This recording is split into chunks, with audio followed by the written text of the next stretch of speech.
Okay, so this is my ramblings that are going to happen from my visitation to ScienceWorks. So I think only teachers will be able to get themselves through this. So this is what ScienceWorks looks like.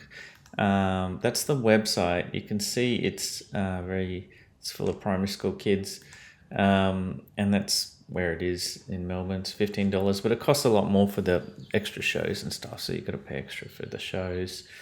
And as with all the museums, for me as a high school teacher, I've got to it's all the museums, they sort of focus on primary school kids because the experiments are safe and easy to set up and do, and they don't really explain the science, and primary school kids are very easy to please. So I've got to try and work out what I can get out of that so I can sort of take it to 7, 8, 9, 10, 11, 12 science. Um, so the museum itself isn't that impressive actually. A lot of the gimmicks were just a little bit too boring, a little bit too much watching and stuff. They had this one that was cool, which was make a paper airplane. If I just show that, where is that?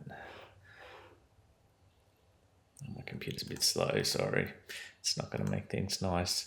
So there's this, you make a paper airplane, you throw it through there and you can see how far you can get.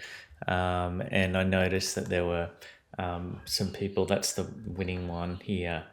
So there's a few people that realize, I just throw it into a ball and throw it. So I got 3 of these ones at the very start and threw it. And yeah, you can hit the back if you roll it up into a ball. That's kind of fun. I didn't read the rules to see if you're allowed to do that or not. But anyway, so the show, the majority of it I passed through quite quickly. There's not much there. I think the one in Singapore, I think the Asian ones are actually a little bit better. Even the Brisbane one's a bit better. So I was thinking maybe I should just go on a trip and go visit museums around the world. That'd be fun. All right. So I'll just go through just quickly what he did in the show. Now I only saw the light one. I didn't see the bubbles one, which would be useful too. If these videos will show up a bit quicker, that'd be nice. So he said it's an ethanol flame. So I'm assuming he's using ethanol, and it's not using a water bath. So I'm worried about those beakers overheating and cracking. I'd put them in a water. I'd put a shallow dish of water at the bottom. And I noticed he had like a 2 centimeter layer of what is that? Some copper chloride crystals, I believe. So I think this is why chemistry teachers don't live very long. They're breathing in those heavy metal oxides. So I think that's maybe a better way to do the flame things. So that could be useful. He did a disco ball thing just to show you reflections. And I'll just flick through them. It's not necessarily in order. This one he just got swirled around some highlighter into the liquid and managed to get the chemicals to come out quite easily. I'm not sure if he used a solvent or not, so that's interesting. Initially he just used quinine with a UV light, so I don't know if you've got a UV light at your school or not. And then he just showed washing powder comes up as fluorescent too. So I think those things are useful if you have a spectrophotometer with a UV setting, which costs thousands of dollars, that could be useful. I'm not quite sure. Yeah, that one was not really much to say. There was a lot of this stuff. That's a Faraday cage. He had a lot of these little toys that you don't have in a normal school. So he did like 3 of them. And I think that's just for fun because they're very repetitive. Where is it? Just to music. And then he had like this one as well.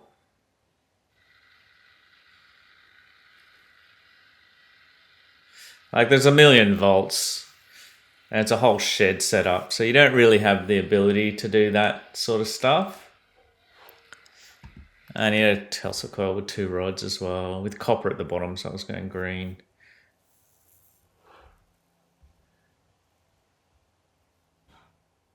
What else did he have? So this is phosphorescence. I'll go over this in a second. He forgot to show us. He did this at the start. Forgot to show us it's still shining up at the end. That's all right. And then he used a plasma ball, which we normally use a Van de Graaff generator for, which doesn't work that well in the humid summers, but in the dry, cold winters. So I was thinking maybe I should try using the plasma ball, see if that works better in the class when it's hot and humid, when the Van de Graaff generator doesn't work very well. Because you kind of do that. There's a like a little girl standing there. She's touching the plasma ball, and it's lighting up the thing. And this one here is one I'm going to elaborate on in a sec. So it reflects, but when you put the torch up on your eye level, it's really, really bright. And I think the cell phone's kind of indicating that, but not really. Okay.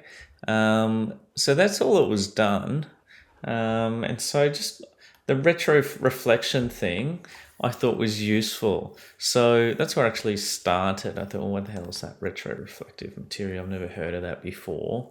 And it's got the best one here, I think, this is probably for us for year 9, because they're not very good at reflection, refraction, concave, convex lenses and mirrors. So it's got all of that going on there. So it's going through, and then it's a concave mirror, and then it's reflecting and coming straight back at the person. And you can even read barcodes from 15 meters away if you're using that material. And you can do it other ways as well. But this one's nicer for a few reasons, which I'll show in a second. First of all, it covers all those concepts. And then it's got me thinking, well, I should need to explain why things reflect and why things are transparent, which will take me to the front bit here. And so then I thought, well, now it's also got this environmental aspect. So instead of having awnings at the right angle, so the sun comes in in the winter and is blocked in the summer because of the angle, they can actually cover buildings with this stuff. And so they can make this material at the right angle so that the house can absorb sun in the winter and reflect it in the summer. And I thought, oh, well, that's definitely going to be a winner. If I'm managing to recover all these concepts. So you've got that demonstration of retro reflection, which is kind of cool. It's really bright because it comes directly back at the direction it came in, and reflects in other ways. See, it's not 100% reflection because you can still see it, but it's really bright.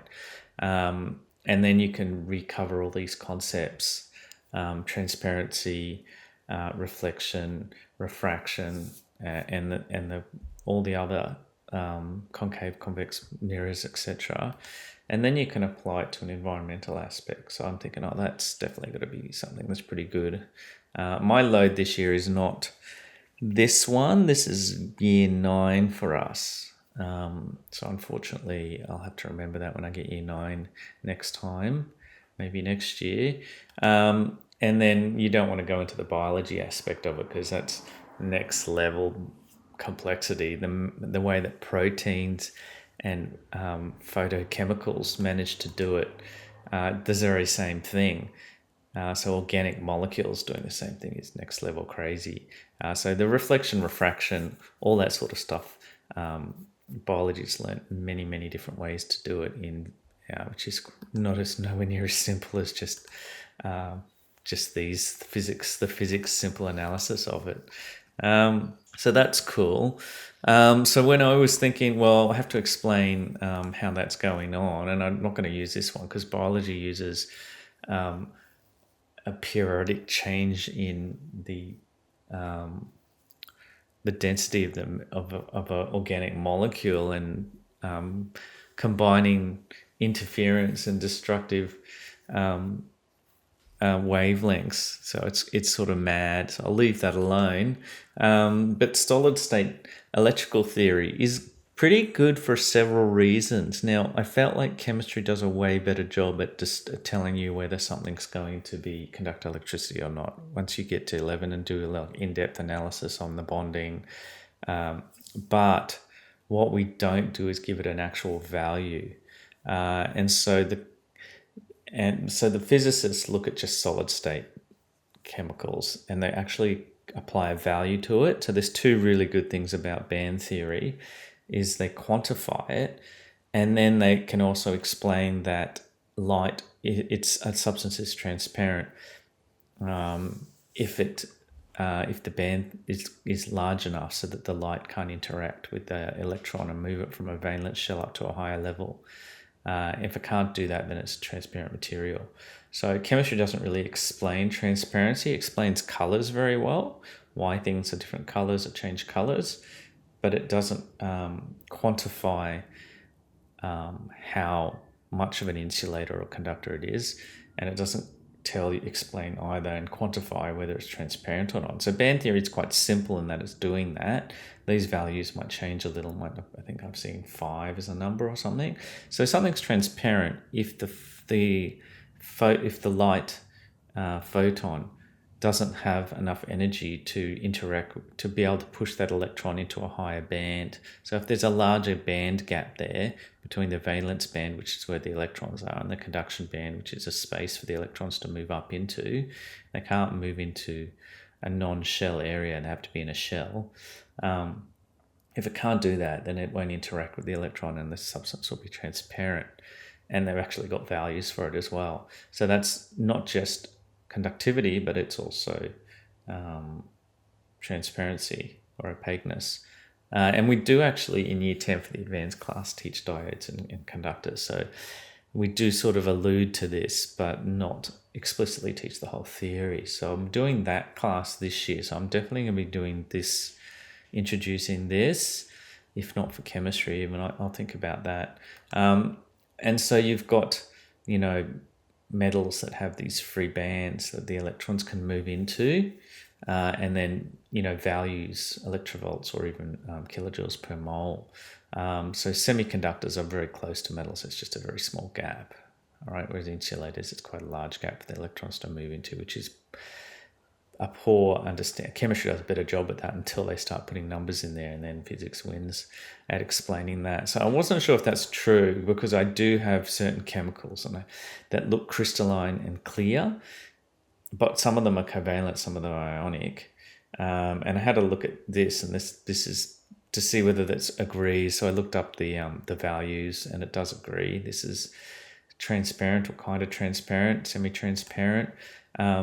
I've got calcium carbonate that's clear, and calcium carbonate is usually a powder, but you can get a really nice crystal with double refraction,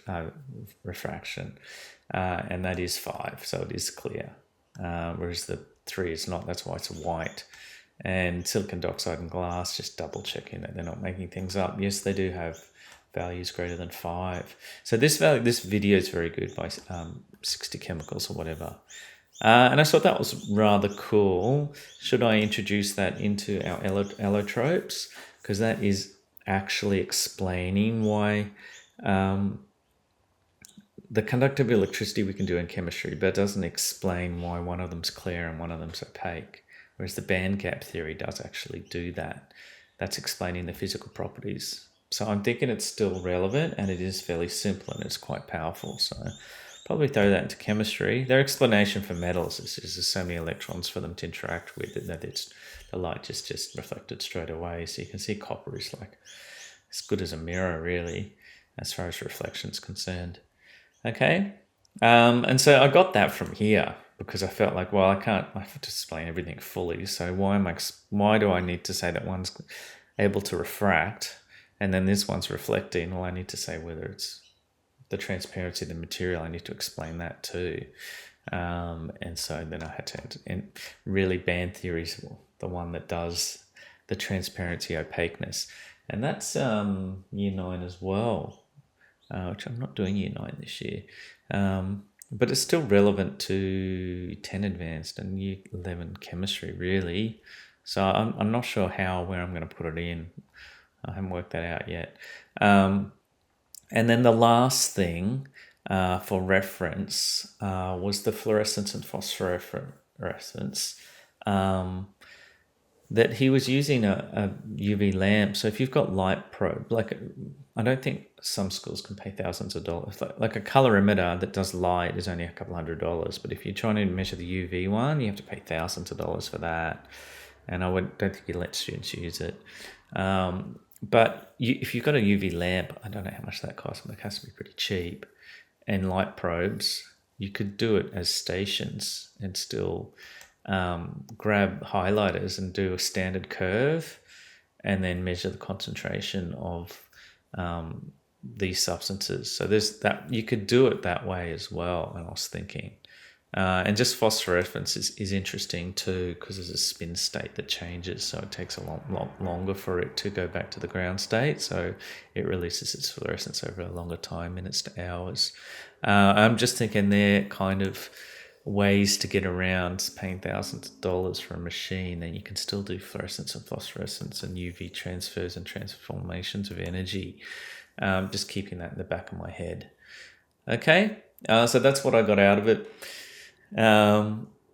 It's quite a long way from the little just entertaining things that the museums do. But they give you like the cool demos. They give you the hooks. And then you can actually do something with them that's of value for high school, hopefully. All right.